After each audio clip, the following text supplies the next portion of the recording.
Roll for initiative. Hello, everyone out there in Gamerland. This is the Roll for Initiative podcast, issue number 53. I am one of your hosts, DM Vince, and along with me is DM Nick. Nick, how are we doing? Pretty good. Ready to go to Origins. Well, sort of. We'll talk about that in a minute. Yes, Origins. We can't wait. And we're back yet again on another Tuesday recording, another hot, sticky Tuesday. Yeah. Ugh. And sitting in this week again, who weaseled his way onto the show again, DM Crispy. In the basement rolling dice. I'm a wizard. Jeez. That song's stuck in your head now, huh? It is, always. Yeah. You want to look up that song, folks, called Rolling a D6. It's a really funny parody song of C6 by Far East Nation, I think it's called, or something like that. G6, yeah. G6, by, Far East Movement. Far East Movement, yeah, whatever. Which is a terrible song. Yeah, it's a terrible song, but the D6 the parody is very good. Yeah, even though they're playing the edition that shall not be named. It's got like a numeral in it. You know what? I was on our forum. Speaking of, let's talk about forums here. OSRgaming.org is our forums where we go to all the time, and Nick almost has 10 posts. I'm still waiting for him to get to the Big 10. Yeah, I know. Come on, Nick. I'm one of those people who lurk, and I only talk when I feel like I have anything really pertinent to say. I just don't just put out crap, you know?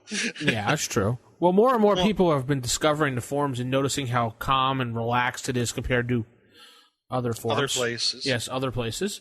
And they're enjoying it now. I mean, more and more people keep finding it and coming over, so we invite you to invite your friends to invite their friends. It's a cool place, and I like that it's not just – it's everything, old school Renaissance, everything first edition, classic D&D, Castles and Crusades, Swords and Wizardry, Osric, I think. There's a forum. Yep. So any of those games that you're interested in and have some pretty good followings now, please go to osrgaming.org and check those forums out. And I think everyone would be very pleasantly surprised with what they see. Oh, yeah. There's even a forum for files. You can upload files, so if you want to share files with people, such as character sheets, or you have a new module you want to spread around, you can upload it into the forums, and then people can download it and rate it for you. Yay! But speaking about those forums, I was reading today, I think it was posted by FJW70, I think it was. I'm not sure sorry about that, but he was talking I know what you're talking about. Yeah, he was talking about a 5th edition. There was rumors about it already. I remember seeing that for like April Fools, but this might be a new thing. Yeah, there's some minor talk about 5th edition. Well, 4th's already been out for what, 3 years? 3 years, yep. Well, they say the life expectancy of a game now is 4 to 5 years, so. Cha-ching! Yeah, cha-ching is right. I'm just happy playing 1E in reverse. I'll be happy with that. So, Nick. Yes. Origins. What? What? What about, you're going to Origins, aren't you? Yes. Tell us about it. They put me on the spot. No. You said you wanted to talk about it. I can't handle the pressure. No, yes, I am. I'm getting ready to go to Origins here, which, as we're recording, starts officially tomorrow. And they've been doing that for, I think, a couple of years now. They've been starting Wednesdays. So it's a 5-day convention. Oh, wow. So, yeah. It's an official start on Wednesday, not like Gen Con with the unofficial start? Yeah, they had like an unofficial start thing on Wednesdays, but now, as of I think a couple of years ago, they have Wednesday. So 22nd all the way through this Sunday, which should be the 26th, I believe. And it looks really good. I'm in one first edition AD&D game with a guy off of on one forums. I was on his game last year, which was really cool. I think I talked about it once before, that it was a historical thing that we all played various people from I don't know, I would say from history, but it was kind of a historical fiction thing. We had to go rescue Richard the Lionheart. So, yeah, and we all got our butts kicked. So, either way, it was fun. It was a nice change of pace, and sounds like what he's running this year is more of a traditional kind of dungeon crawl in, to commemorate Gary Gygax in his memory. So I'm really looking forward to it. In fact, I got in just because I emailed him and said, your game's already full up, but can I come in and still bring like generic tokens?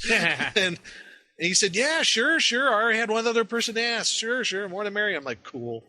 So it'll be really fun.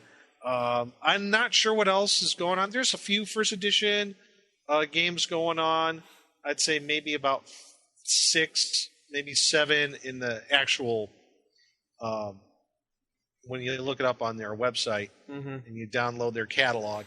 But who knows? There's always pickup games going on. So yeah, I have a feeling I'll be going to Origins next year instead of Gen Con next year, but who knows? Yeah, I recommend if anybody wants to do Gen Con, at least do it once. Yeah. At least say you've been to it, you've experienced it. But I like Origins because, where I live, it's close. It's not that far. It's still a pretty big convention to go to. It's very enjoyable. So, anyway, that's my thing. And also, just to let everybody know out there, I will be roaming around Origins. And I will see if I could get some interviews on there. So hopefully by the time this is up and out there, people will be listening and say, hey, I'm going to be there too. I want to get interviewed. So, yeah. So I'm hope to find some other industry people. And if you folks are listening, some people like, I don't know, Larry Elmore, I don't know. I'll interview him. I'll interview a kobold. I mean, I'm sure it'd be interesting to get a take on things from a kobold. How about you? So yeah. We hate being beat up all the time. We just don't get it. So that's cool. Cool. Yeah, really looking forward to it. Plus, it's my friend Jeff. It's his last convention before he gets deployed to Afghanistan. Oh. So yeah, this is a big deal. So it'll be real fun. I wish him best of luck. Yeah, he'll be good. Definitely. He'll be all right. I told him, hey, when I was deployed, do 2 things. Remember where you're training, and don't do anything stupid. So, don't do anything stupid. Okay. Yeah. Always good advice. Yes. I thought so. One veteran to another, that's what I said. So we're like 40-something days from Gen Con, and I'm just looking at the clock going, I wish that was just like 4 days. But 4 hours. No, I'd rather be 4 days, because if it was 4 hours, I'd be in trouble because I should be there by now. Good point. Yeah. What are we going to do, right? Yeah. I don't even get to go to Origins or Gen Con. Why not? Because I'm poor, because I work at Borders. So what have you been doing, Crispy? I actually am, on Father's Day, last week, my roommate's sister graduated from high school. So on Father's Day, we all went over to my roommate's parents' house and had food, and we rolled up characters for the family D&D game. Oh, cool. So, yes, we're going to be playing Labyrinth Lord, and it's the first time that their parents have played since the 80s. Oh, yeah, you did mention it last time. Yeah. That's cool. So it's going to be pretty fun. But we got everyone's character rolled up, and I just need to talk to them about backstories and stuff like that. And hopefully it'll be good. You know what? I borrowed your idea. We're going to do a family D&D game. I thought you played with your kids. Yeah, I did, and it's been kind of in hiatus because of other things that they were doing. And I think, since they got out of school, it'd be cool to do something like once a week with the kids, invite maybe a couple of their friends down who would be interested. Even the wife said she's going to play again. I was just going to ask that. Yes, she said, yeah, I will. I'm like, heart attack. Oh, really? See, that's going to be good. That's going to be a lot of fun, probably. Yeah. It'll be down fun with the kids. Oh yeah, they enjoyed it before. We played rolled up characters for first edition, and then they had a blast. It was real fun, and so I'm hoping to get something solid going maybe after this coming weekend. So we'll see. Awesome. Well, what are we going to do, right? Continue with the show. I think we should get this podcast on the road. Should we? All right. Well, yeah, I think so. Like I said, it's like 45 days to Gen Con. I'm happy as heck to do this. And let's head into our first segment of the night. Typical. Of all the evil creatures in the world, I'd like to find one with table manners. What, are you kidding me? I spent years cultivating the worst table manners on the planet. Table manners. So we're in table manners now, and tonight we're going to talk a little. We're going to go back to what we were doing originally in the past, talking about classes. And a couple people requested how to play a ranger. How to play a ranger? Well, you put on the cool hat, mm-hmm. and you go and you try to keep those picnic baskets away from Yogi and Boo Boo. So Yogi, that was. I don't think Major Smith's gonna like this. Did you get the picnic basket right there? Okay. So, ranger. What separates a ranger from a regular fighter? Well, they can track. Mm-hmm. They're the woodsy type character. They can use more than one weapon at once. Well, fighter can do that too, but rangers are better at that than fighters. Yes. And they can cast magical spells at a higher level. True. Not magical spells. No, yes. Magical spells. My goodness. Well, what else would you call them? I don't know. Mystical spells? Arcane knowledge? Esoteric know-how? Yeah, right. So, Crispy, how would you play a ranger? Well, first thing I would do is I would throw off the shackles of my evil heritage, then climb out of my underground city and wield 2 scimitars. Yeah. And that's pretty much it. That's a new one. Yeah. No one's ever played that ranger before. That is a completely original character concept. Completely original, yes. Copyright 2011, Crispy Industries, LLC. You're a limited liability corporation? So Crispy's a limited liability corporation? That way people can't sue me. It is now. So the Ranger is an interesting class. It's less... I think it's a little less Aragorn and more Rambo. Yeah. That makes any sense. Like, when I think Ranger, I don't think, Ranger from Lord of the Rings. No. At least not in this edition. I don't know. With the spell casting and the... Yeah, sure, it's got the tracking, but, it's got extra damage against giant classes. Or your chosen foe. Is it your chosen foe? It's your chosen foe, yeah. I'm pretty sure about that, right? No. When fighting humanoid-type creatures, that's 3rd edition, is what you're thinking of. Yikes. Actually, that came out in 2nd. Was it 2nd? Yes. I'm not super familiar with 2nd. Like, I've played it a few times, but... So I don't really play a ranger that often because I always think of it as a munchkin class. Really? Why do you think that? Like... Yeah. Because I've seen so many people use them so they can have the 2 swords, and they can have the tracking, and they can hide, and they can be the party point person, and... I think rangers are cool. I think they're cool, too. You think they're underpowered? Yeah. Say what? I don't think they're underpowered. Like, yeah, I think they're a little bit more powerful than a fighter.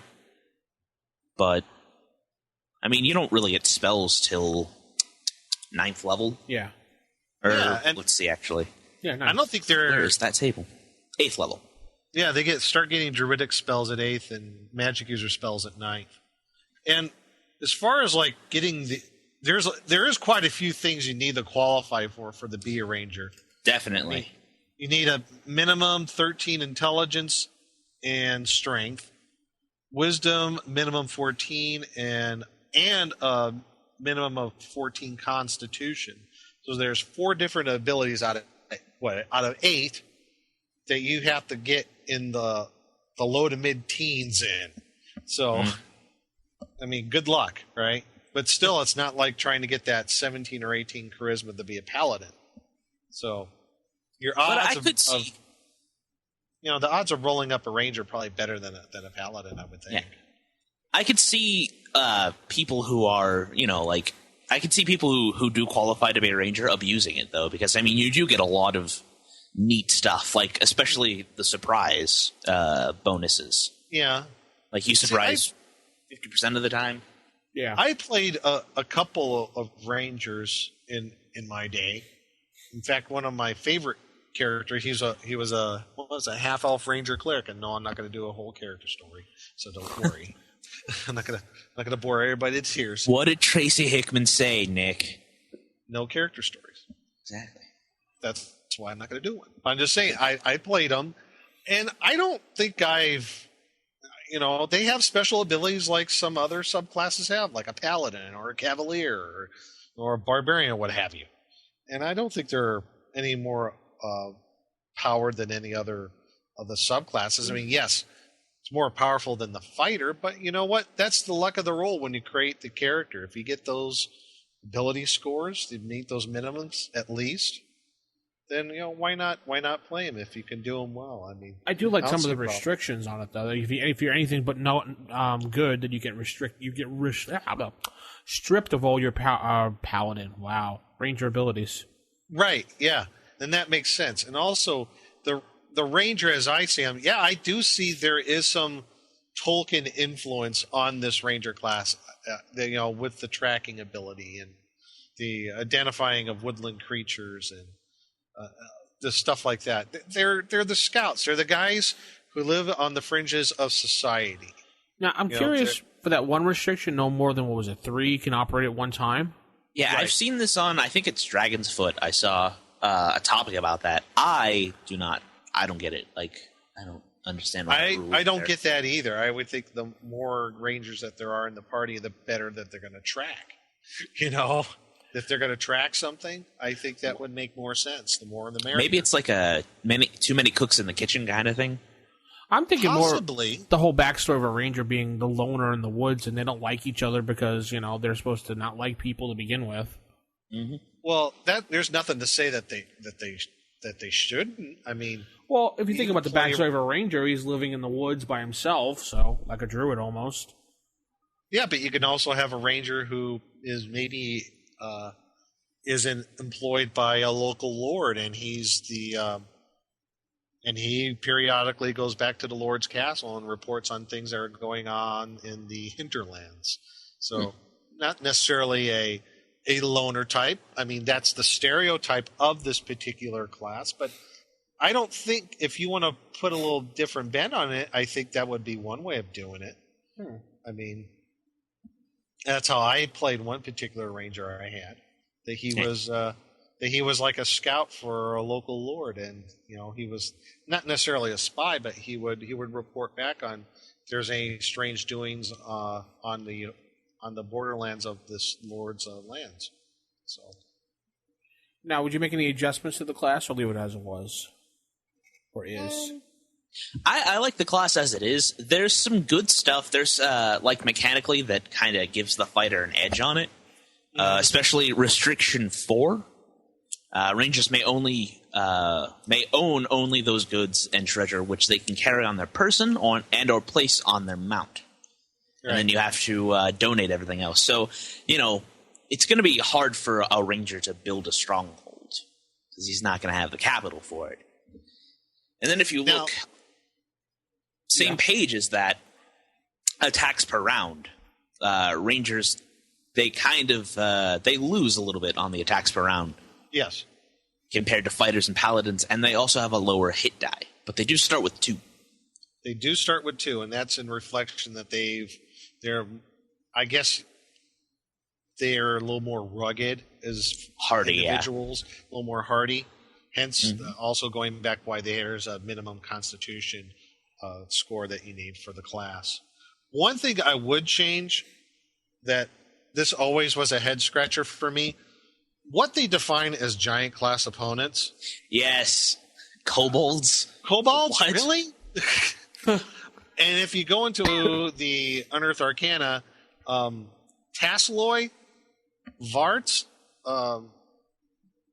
no, Bless you. they're not giant class creatures. So it's the whole list is bugbears, ettins, giants, gnolls, goblins, hobgoblins. I would think kobolds. if it's 7 feet or higher, it's a giant class creature. If it's not, I could see no, that. Like it's not. gnolls, I could also see not being on there as well. But everything else, hobgoblins, ogres, ogre magi, and orcs and trolls. Yeah, I could see that being giant. I class. can't see those on there either.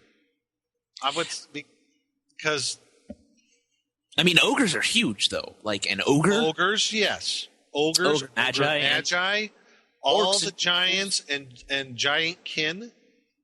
But bugbears, yeah, I could see that.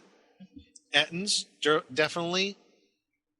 I don't see goblins Gibberlings, Grimlocks, no.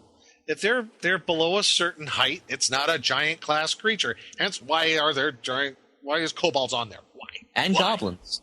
And goblins. Yeah. I just kind of, if it's shorter than 7 feet tall, that's how I kind of define it, at least for me. That would be the thing I would change if I was going to run this. What if the kobold stands on a chair? But then it's going to be 5 feet tall. A kobold on stilts, okay. Yeah, kobold on stilts. Doesn't he be a giant creature? No, he's just a weenie kobold on stilts. Oh. I could see the logic of having those evil humanoids, but like I don't get why they put giant class. Like I'm all for rangers being able to fight kobolds and goblins better. Like sure, whatever. But like it's weird that they're listed as giant class. Giant class, yeah. Like why not just evil humanoids? Would that just Right. make the list too large then? Yeah, I mean, they got most of the evil humanoids on there anyway. Yeah. So Like I don't know get it. 3rd edition kind of I don't want to say simplified it with the favorite enemy. Yeah. But the monster types really kind of help to spread it out because, like, trolls are listed as giants, like they're giant type, Right. and so you I can take kinda like favorite the enemy favorite- giant. I kind of like the favored enemy idea Mm-hmm. myself. But if I was going to do the giant class thing, there would be a few I would definitely throw out. I would just like, that's not a giant class creature. I'm sorry. Tasseloi are not giants. They're not big. They're like jungle goblins. I mean, come on. Yeah, they can get on each other's shoulders, No. Oh, come on. Well, there's a scale going. 2 goblins is an orc, 2 orcs is a giant. So you do the division. No, 2 orcs make an ogre. That's true. And I 2 guess ogres make a giant. I would say ogre and a half. So what is So would make 4 a giant. orcs would make a giant. So does 2 giants make a titan? Yes. Okay. Yes. Wow. We should write this chart down and post it on the internet. Yeah, there's one thing that AD&D does not have enough of. It's charts. Yeah. I know, we're getting some serious, like, complicated math going here. Like, No. Gary would My be head proud. hurt. Gary would be proud of us. Yes, he would. Or he's rolling in his grave. I don't know. Let's hope All right, he's now- proud. Vince, you had mentioned, like, wanting to change it. Like, what ways would you want to change it? Aside from, kobolds not being giant class. Well, I definitely get rid of the 2 hit die in the beginning because I don't think that's fair. Really? No, I don't really think that's fair at all. But would you still It's keep not them about as fairness, 8-sided it's hit about dice? Yeah, keep them as 8-sided hit dice. I don't see why they should have 2. I don't see why they should have more hit points than a fighter should have at first level, or the ability to have more than a fighter at first level.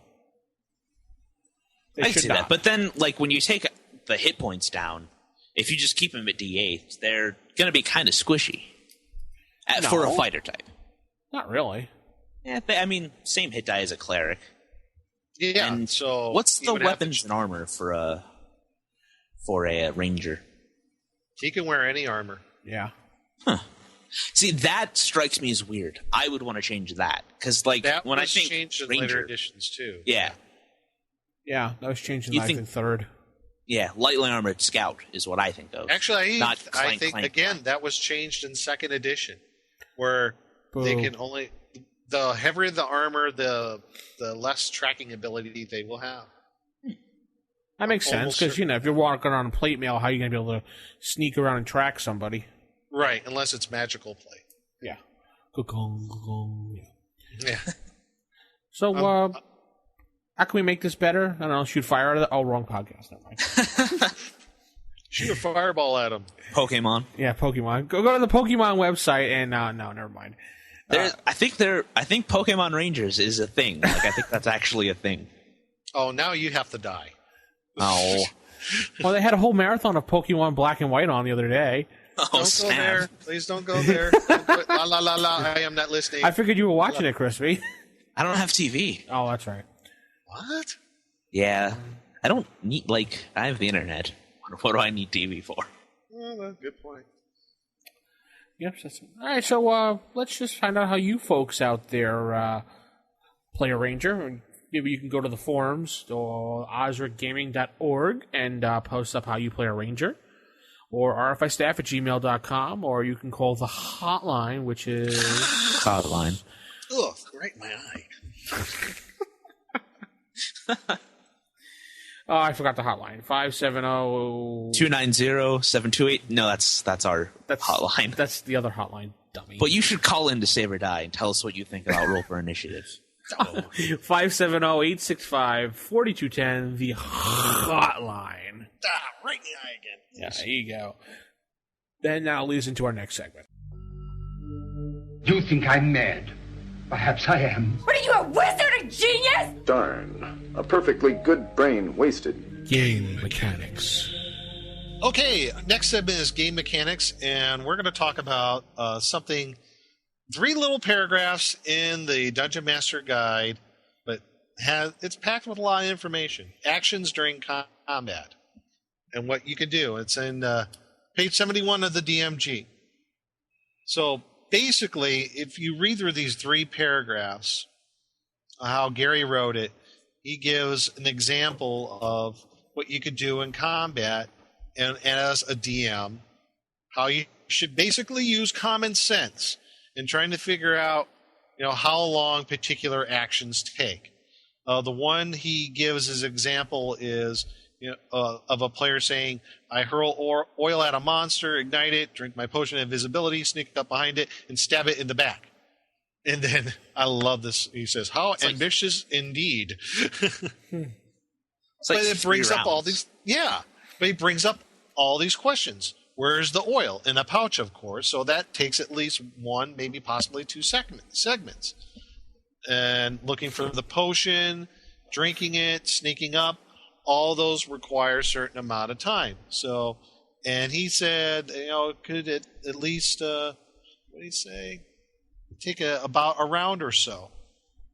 So, all right, guys. So, could you, for the listeners at home, could you break down how time in combat works for people at home that aren't me? Because I know all of this. I do it all the time. But what? How many seconds are in a round? And how long a segment is? Again, for the people that aren't on this podcast and aren't me. Well, what I do is, at least in my game, I think it's easiest to go with each round being 10 segments, and one segment is 6 seconds. So 1 minute rounds? 1 minute rounds. That's how I do it in my game. That's also a Hackmaster rule. Well, yeah. Nick? And Hackmaster? What? I go purely for the 6 segment, just like it's always been in the book. I mean...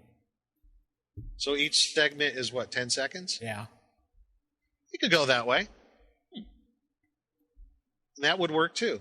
I really don't keep track of segments that well. I mean, Chris, you played my game. Do we really keep track of segments that well? Nah, we play combat pretty much how I've always played combat in any edition.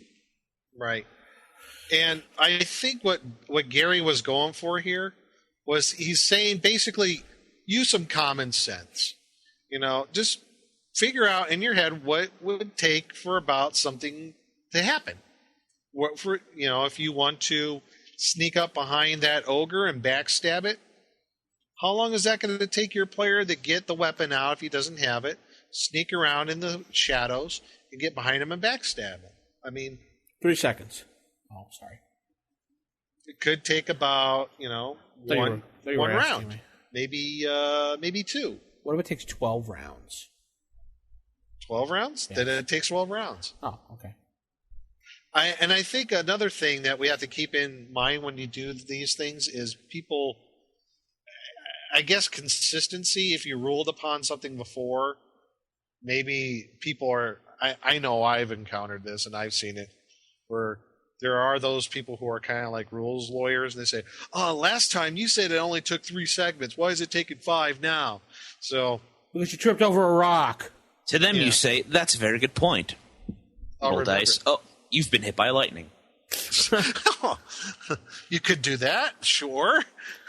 Yes. Not necessarily the fair thing, but I think it's just use common sense. Fair. And as long as be fair, but use common sense in these things. I mean, how long would it take to pull a potion out of your backpack?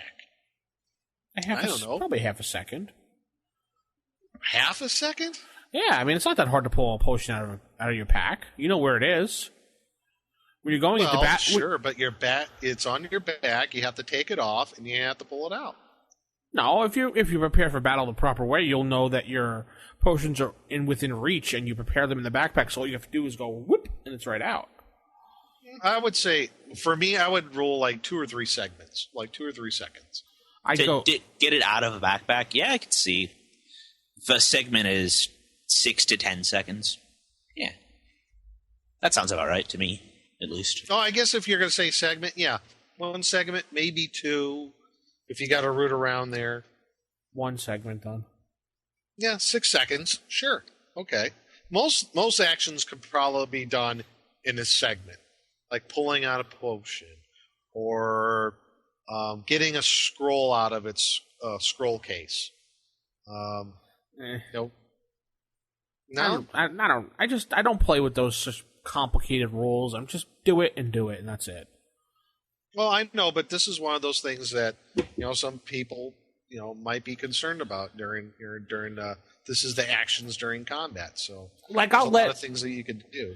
I'll let players take out a potion and drink it as their move, and that's their only move. Okay, that's fair. Drop a sword, pull out a sword, that. Pick up a sword would be your full movement as it is.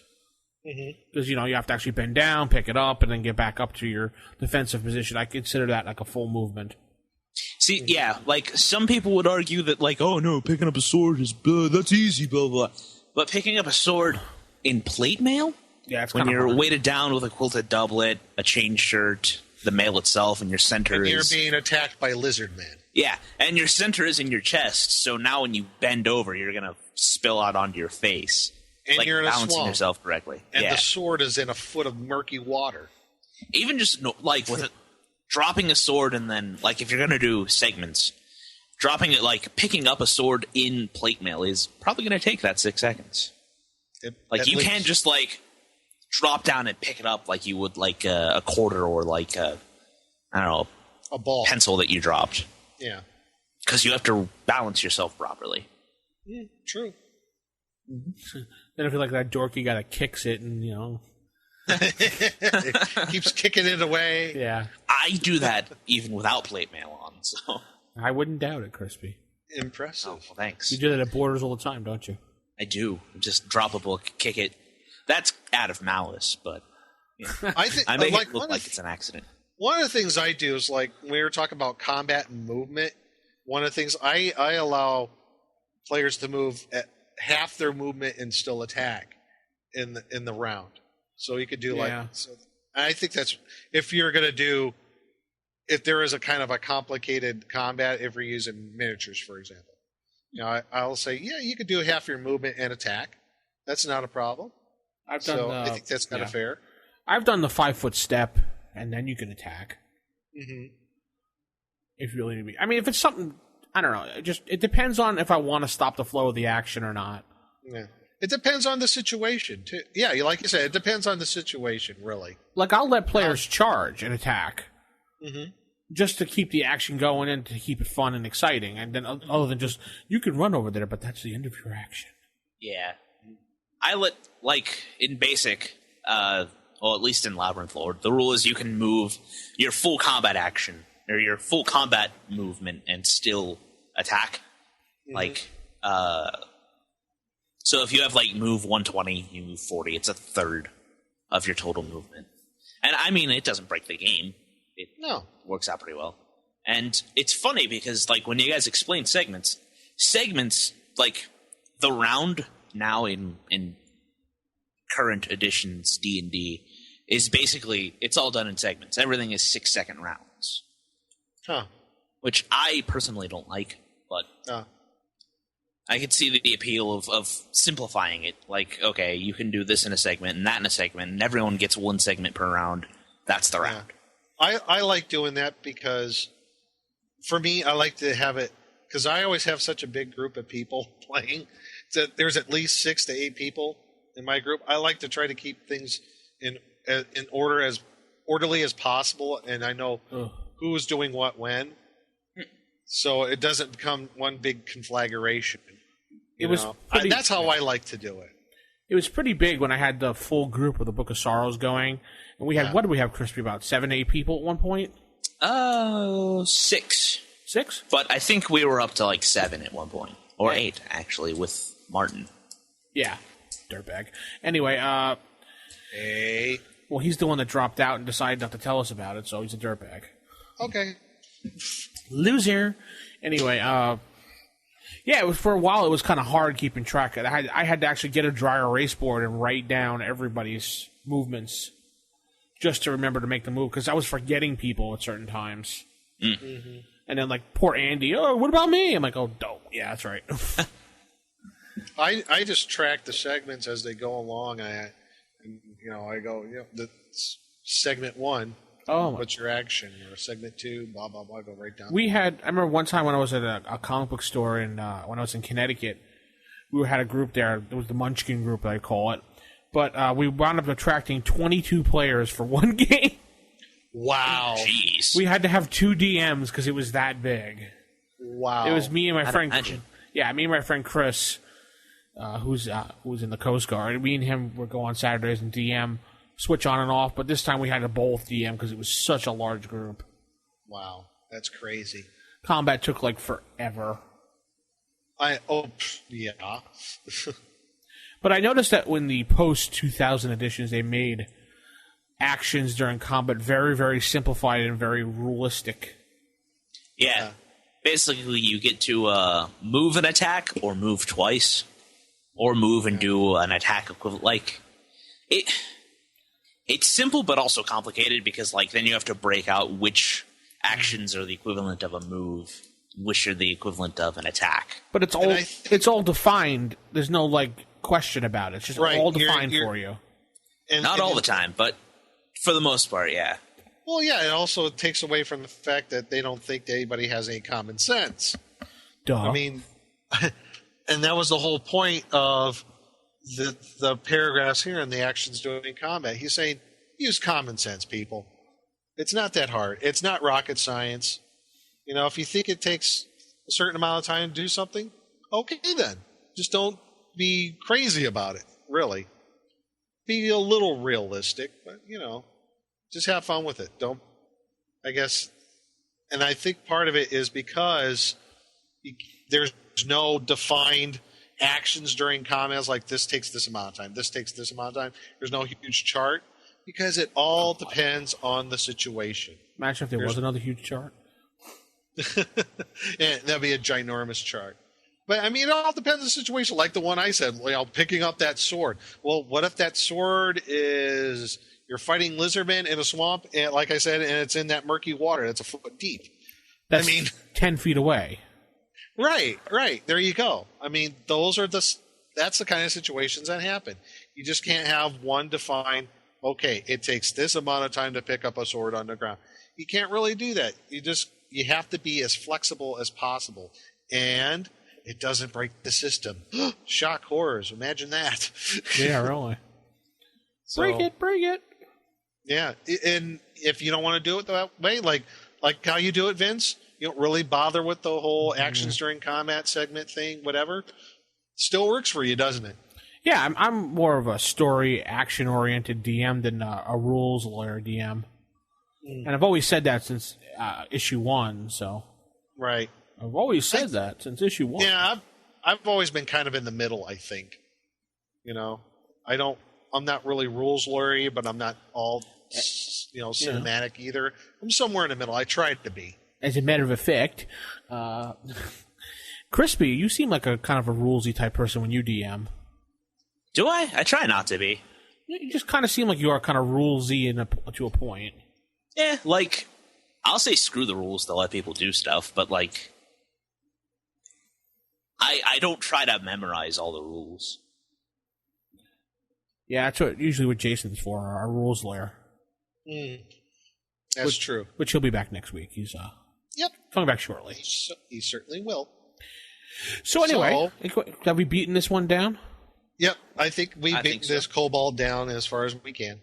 So, anyone out there who want to know how you use action during combat, or don't use this little rule at all, or just let us know what you think. Go to our forums at Roll for Initiative or at osrgaming.org and let us know what you think. Actually, I kind of turned off the forums on Roll for Initiative. I just directed it to OSR. Okay, well, just go to OSR Gaming, or you can email us, which obviously I don't remember. Come on, Nick, take a crack at it. RFI staff. At.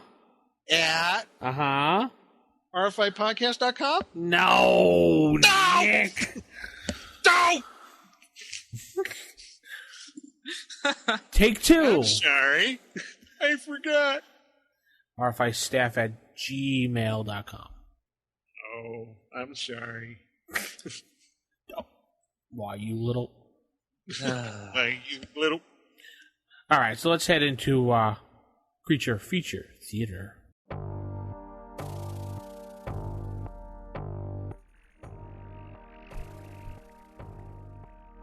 Creature Feature Theater. So what creature do we have tonight? Crispy. We have the Pech, or the Pech, depending on... I would say Pech. I've always said Pech, but Pech could also be acceptable. I mean, made up fantasy race. I think it's pronounced Peck. I don't know. We should have someone give us the official pronunciation. Let's ask Tracy Hickman. Tracy would know. My dearest Tracy Hickman, I'm writing to you today to inquire about the pronunciation of Peck. Or Petch. Or Petch, depending. Or Peach. No, it's pop, soda. One's right, one's wrong. Respectively. So this little weird alien-looking thing. I think he looks like a little Mongolian. A Mongolian? Yeah, he looks like a little mini Genghis Khan. With pupilless eyes. Yeah. Well, I remember these guys, seeing them in, I think they first premiered in a module. It was Lost Caverns of Zoican. Yes, which was reviewed by Blackstone's Vaults. Who is that guy? The mysterious Blackstone. Yes, he's been busy. I'll get back to him. I like how it says no one knows what exactly the Peck actually are, whether they're from the Primatorial or the Earth planes. Yes. Yeah. I think this creature was it's like based off of some sort of Oompa Loompa. Not Oompa Loompas. But it was based off of some other myth. I want to say Germanic or Nordic myth about kind of. I don't want to say like in relation to the dwarves, but I might be thinking of the Darrow. What do you get when you get on DM, Nick? No, sorry. Oh God, stop it! I am on Wikipedia right now looking for Pecks to see what might be. Oh yeah, the Peck from mythology is a type of gnome-like creature in Scottish myth. Oh, okay, I was getting there. They were short of height, but extremely strong. In one fairy tale, an old blind Pech is on his deathbed. He asks his sons if he can feel their arm muscles to feel how strong they've grown. His sons play a prank on him, giving him a metal cup instead of one son's arm. He snaps the metal cup in his fingers, shattering it, to the amazement of his sons. Even sick on his deathbed, he is stronger than his healthy young sons. Huh. So it's from Scotland. So yeah. It's pronounced Pech! Pech! So, that's great! Right. It's pronounced Pech! We were right. Great! So they could cast stone... God. They could I can't even say it. Stone shape. Yes. 4 times a day. I lost the page. And they cast, was it Wall of Stone? They were a 16th level magic user. Yeah. But they've cast it together. There has to be 4 or more of them to cast it. And 8 or more, they can cast stone to flesh. I guess, I don't know, they hold hands and... chant. Oh, sorry. They're like Care Bear stare. Actually, out of their eyes. They're stare. Are they 4 apples tall? You know, Smurfs are always listed as 4 apples tall, but like they're way smaller than 4 apples. I would say they're about an apple tall. Yeah, like I don't know what's going on with you. Well, Smurfs. You never know. But when they're next to Gargamel, they range from either his ankle to his knee. So yeah, it's. Yeah, I'm not listening to that. But these guys, rare, usually 5 to 20, appearing, armor class double in layer. Yeah, 4 hit dice, 5% in layer. Damage attack, it's by weapon type. And they usually carry pickaxes or something of that nature. They usually want to be left alone. So 25% magic resistance, pretty good. That would lead me to believe that they're from the elemental plane of Earth because they have a pretty good magic resistance. What's interesting to me is that their damage is by weapon plus 3, and then their armor class is 3, which is I'm not sure what it is in AD&D, but in basic that would be plate mail. Yeah, that would be equivalent to plate mail armor. And but like the Pech is not shown wearing any armor. So like what I would think is like their stone, not stone, their skin is so like tough. Explains the eyes. Which I think it actually does say, their flesh is nearly as hard as granite. Mm-hmm. So I think that's an interesting translation into. I think these guys would be a good ally to have because it says in the description, if engaged against some lithic monster such as a stone golem, Pech are quite capable of knocking it to rubble, and their knowledge of stone allows them full normal attack capability. So they don't need the bonus to hit like a stone golem or something similar to that. So, like if they were fighting earth elementals or a Zorn, they don't need to have the plus weapon to hit. They can hit it as normal. I would just chalk that up to like not even the knowledge of stone, just that their skin is as hard as granite. That's like their attack, though. Their knowledge of stone and stoneworking, as they're saying, is they don't need the special bonuses to hit normally like a stone golem would need to hit them. So a Pech hitting a stone golem, for example, they don't need the bonuses to hit the stone golem. They can hit it as normal. Man, I would hate to be in the middle of that fight. I mean, talk about being in between a rock and a hard place. Oh. I'll leave now. No, you didn't. Thanks for having me on the show. It was good getting my one terrible joke out, and I'll see you on Xavier Divins. Okay. You're like pulling a George Costanza on him, leaving us on a high note. That's it. I'm out of here. The jerk store called. They want you back. Oh, jeez. Now we got to edit that out. No. I can't say jerk. Yeah, you can say jerk. That's fine. You guys are worse than the FCC. Yeah. All right. So, do you guys do the how to make this more interesting thing, or is that just us? Well, how would we use this in a game, or have you? I have not. But I've read about Pechs in one of the Dristorian books. I would use them as a creature in a cave, and if you come upon them and they sing you a song like a riddle. They would have a voice like this. It's just how I think. And they would be like, go, oompa loompa. Sorry. Doop-a-dee-doo. We have a question for you, Nick. What are you doing? I'm tired. Leave me alone. These guys, like I said, they were in the Lost Caverns of Zoicanth. I remember them being in there, and there's a really cool picture. I remember that there's their chanting ability where it does flesh the stone. There's a group of them surrounding, I would assume, a player character. He's kind of reaching out, but he's like turning the stone. I'm like, that's not good. But use them in a campaign, I guess. Remember that movie Troll? Yeah. Yeah. That kind of reminds me of that creature from the movie. I mean, Yeah. But they're not evil. Yeah. So I kind of see these guys, like they said, they want to be left alone.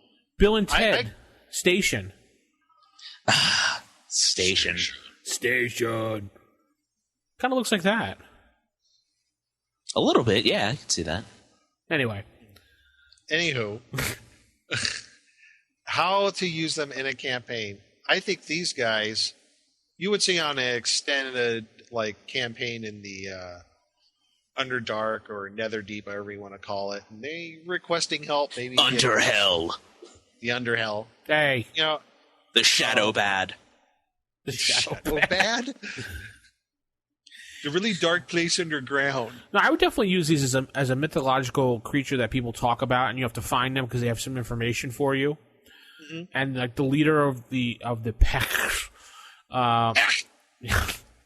is the only one that can really talk to you. The rest of them just kind of like zombie-like, keep hacking at the wall, and you have to try to find the leader and everything. And I've been waiting for you, adventurers. Solve my riddle to get the treasure of Durstakar. He sounds like he's a munchkin. That was he's only 4 feet tall. With a lollipop. Well, here's the thing: guild. just because they're 4 feet tall, I would give them deep voices just to be the opposite. Why, hey guys, what's going on? Like a Barry White voice? Welcome. More gravelly. Well, Heck, please. Like Solid Snake. Colonel. Solid Snake. What? Metal Gear Solid. Wow, Crispy, you're reaching back. I am. Anyway. So Nick gets to be the serious one this week. Little guy? Vince or Crispy? I already said how I would use it. Crispy, how would you use this little Barry White creature? The cantina scene in Star Wars, he would just be the lead singer. All the aliens would be there. Now, I don't know, I guess meeting a lone Pech in, the Underdark or something, because they're subterranean, aren't they? Come drink my Colt 45. You know what, though? Looking at the picture, I'm so I just sorry. realized what they look like. What? They look like the Amish. Wow, Nick, you just insulted the Amish. Are any of them listening? It could be. Well, they like to be left alone. And they like to do what they want to do, whatever they do. And they do what they want to do, play how they want to play. They have that kind of weird kind of goatee-looking thing. They want to dance. The great thing about being on the internet is that you can insult the Amish all you want, and they'll never know. Well, what if somebody tells them that lives next door to them? Who? Hey, man, these guys are making fun of you on the internet. What is this internet you speak of? Yeah. So, I guess that wraps up the Pech. Pech! This one's Scotland, so it's not crap. It's in the Monster Manual 2 on page 99. Look it up. Use it. That's right. That's it right there. Tell us how you would do it. Tell them if you want a deep voice, little munchkin voice, or, how you would use them. rfistaff@gmail.com. And we'll head into the Dragon's Horde.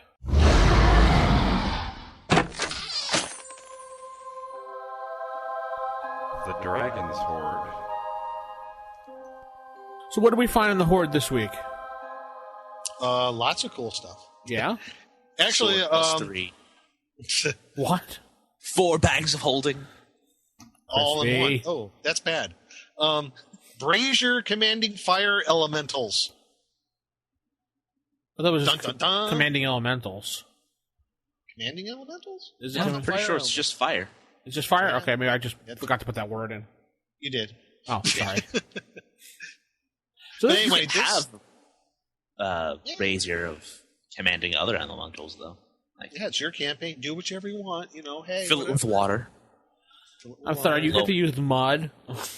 No, you Mud. can fill it with air. I use my brazier as a cereal bowl. Anyway, this device appears to be a normal container for holding burning coals, unless magic is detected for. It enables a magic user to summon an elemental of 12 hit die strength from the elemental plane of fire. Fire must be lit in the brazier. Really? Usually for 1 round is required to do so. If sulfur is added, the elemental will be a +1 on each hit dice. So it gets a +1 per hit dice hit points. And the fire elemental will appear as soon as the fire is burning and the command word is uttered. So that's your brazier commanding fire elementals. That sulfur thing is pretty interesting, because sulfur is brimstone. And fire. Yeah, and then so you would have a brimstone elemental, which incidentally is also the name of my band. You have a band? I do now. Called Brimstone Elemental. Play death metal. You mean as they call Screamo now, as they call it? I don't keep up with it. It's not my kind of music. Yeah. But Brimstone would actually be kind of a cool name. But anyway, I can see changing this around and doing it as a brazier of commanding elements. Oh, sure. Well, maybe like... Yeah, that's pretty interesting. Like, how about then you get, like, a water manipulate elemental? fire. How about a water elemental in there? Like, you have like a jug of water, or like a bowl of water that you can put a top on, like a Tupperware top, and summon a water elemental. Okay. And how would you do air? You would burp into... I don't know. I don't hook up some billows or bellows to it, or... Well, you wouldn't have to do anything. You just have a bowl, and the air's in the bowl automatically. Yeah, there you go. Right? Just know the command word, and boom, there you go. Yeah. Actually, you bring up another good thing about it. Not only could you do maybe a variant of this, just all different type of elementals, obviously a pretty high-powered magic item, if you could do all 4 of the common elements. Earth, wind, and... Oh, jeez. Did I just do that? Earth, Wind, and Fire? Yeah. No, that's a band from the 70s and 80s. Oh, okay. Anyway, how about one for the para-elemental planes? What about that? Like magma and... like magma, ooze, smoke? Yeah, why That'd be not? kind of cool, yeah. I can see a magma elemental. Like, if you put, like, some volcanic rock and set it on fire. That'd be pretty cool. Or like the what was it? Isn't there ice as well? Ice is one of the quasi-elemental planes or something like that. Yeah, but how dangerous could a smoke elemental be? I don't know. Let's look it up in the monster manual too. I mean, really, I got a smoke elemental. Go away. They are in the monster manual too, which I do have. Oh my god, it's a strong gust of wind. There goes your elemental. Okay. Well, they can be of anywhere between 8, 12, and 16 hit dice. Ouch. Number attack special damage 2 to 16. +1 or better weapon to hit. So, yeah, but it's smoke. Well, you have air elementals too. So. But it's smoke. Hey man, smoking kills. Yeah, as that's apparently right. does smoke elementals. And does do 2 to 16 points of damage. Whoa. That's a lot. Yeah, I'm telling you. The para elementals, it's probably the weakest. Well, actually, ooze is the weakest, I would say. Aww. But, yeah, I mean, it's right there in Monster Manual, too. Armor class is what? It's actually right before Pech. Yeah. So would this be Irony. a questing item, or does it be a semi-non-common item, just kind of one of those things you find?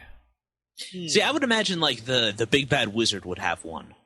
Oh yeah. That's always how I viewed the either the big bad Brazier. wizard or the big bad cleric would have it. Yeah, Is this one usable only by a particular class? I don't remember. Hold on. I didn't know if the brazier was only usable by like magic users, or is it not? I don't think anyone could use it as long as they know. Oh no, wait. It's only magic user class. Really? Really? Yep. So only the big bad wizard could use it. I would change that. Yeah, like where do you see that? It's in the table. Oh, there it is. Yeah, it enables a magic user. Mm-hmm. Right there where it says magic user. I would change that. Definitely would change that. Well, I mean, it says Clerics enables a magic user, but it doesn't say, Only. it doesn't say not anyone else. Well, if you look at the table, it shows next to the name it has M in parentheses, which means only usable by that class. Well, yeah, but I would change it definitely to allow maybe like a cleric to use it, or maybe even a thief to use it too. If I would change it, I would maybe make it open to clerics as well. I don't, not any other class because they're not trained to use the arcane like clerics and magic. But thieves can use on a limited basis, I would think, magical items, certain magical items. Certain magical items when they get to a certain level, yes. I would think this would be one of the certain magical items. That's possible. Can't rule that out. That's true. But I like the idea of just throwing it out there. How we're talking about maybe using paralemental braziers or quasi-elemental brazier, or the one that really, summons lightning, or really mess with your party, like the elemental of like confetti or something. The wheat elemental. The wheat elemental. No. I don't know if I've ever told you that story. Yeah, ice cream elemental. Let's hear the wheat elemental story, Chris. The wheat elemental story. I read about it on a forum where this guy was talking about a game he was playing, and his DM was really prone to just throwing out the really weird elementals, like from just weird elemental planes, because D&D, if it comes from somewhere, it's got to have an elemental plane. Right. I don't play it like that, but there are some people. So what had happened was he kept throwing bread elementals at them. And so after a while they just got so mad that they kept fighting bread elementals that they planar traveled to the elemental plane of wheat and set it on fire. Just to get rid of the bread elementals. To get rid of the bread elementals. Nice. The elemental plane of wheat. Of wheat. Well, if there's a bread elemental, it's got to come from somewhere. True. Elemental plane of dough. Dough! Dough! No, I could just see the confetti or the birthday cake elemental, or I've fought in a kind of just hilarious one-off, one-shot. I fought a pizza golem. Pizza the Hut? Not Pizza the Hut. Oh. It was a pizza or calzone golem. A calzone? So cool. Yeah, that was a good I was playing a halfling, blood. so after we killed it, I ate it. Of course. Yeah, I mean, you can't not do that. But what if it was bad? Well, it wasn't. It was delicious. Oh, in the context of the game. Sure it was. I bet it was, yes. All right, so Brazier of commanding fire elementals or elementals, tell us how you use it, or how you would modify it, because we want to know. Because I think it's kind of interesting how you can modify this very easily. Yeah. I think the para-elementals thing is pretty cool. You can do a lot with that. The Colt 45 elemental. Elemental brazier of beer. Oh, that would be great. I think everyone's like, oh, Nick, you're right. All right, let's head into our last segment of the night. Ooh, one of those electronic voting dealies. So the 10-foot pole is back. Yay! With a vengeance. Oh.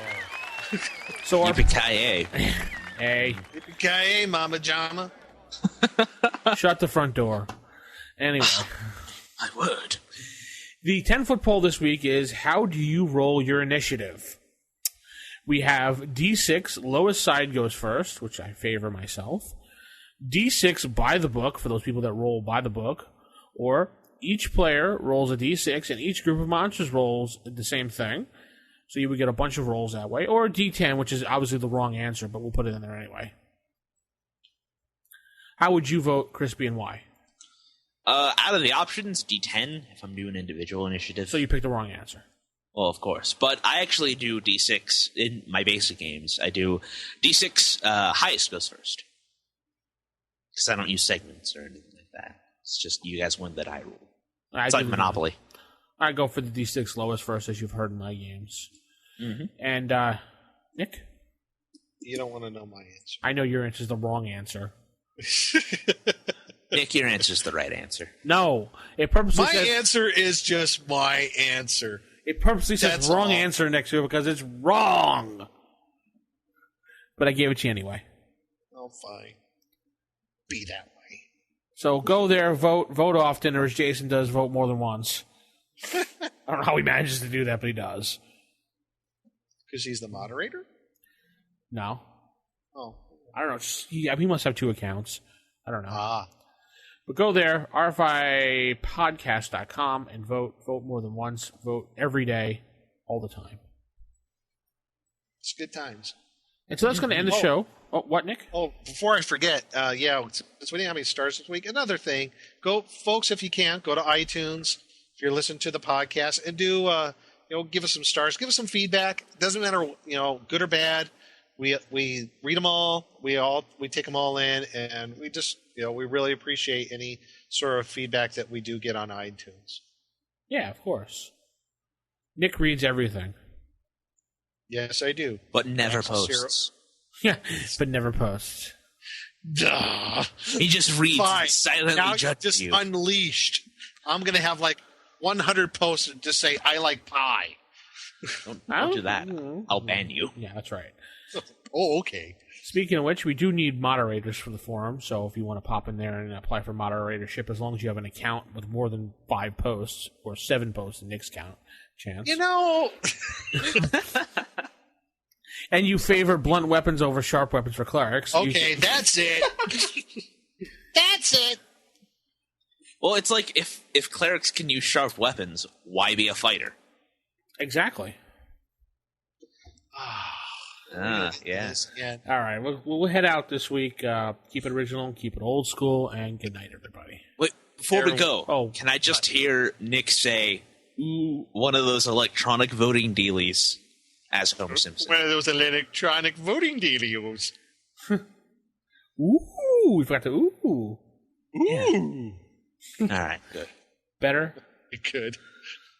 Good night, everybody. Good night.